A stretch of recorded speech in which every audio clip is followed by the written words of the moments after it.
জাহান্নামের অতল গহ্বরে আগুনের ছোঁয়া লাগে এক ধরনের গাছ হয়, কাঁটাযুক্ত দুর্গন্ধযুক্ত একটা গাছ, এটার নাম জাক্কুম। জেনে রাখবেন। কি নাম?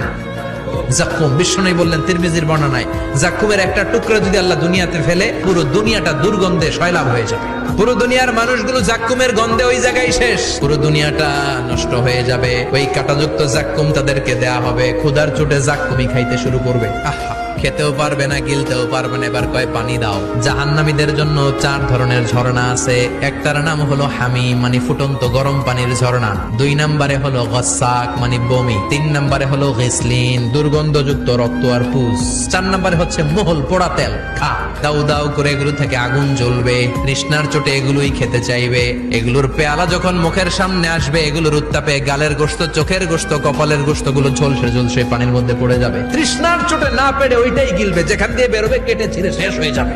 দিস ইজ জাহান্নাম। আমরা জাহান্নাম থেকে পানাহা চাই। চিল্লায় বলেন ঠিক কিনা?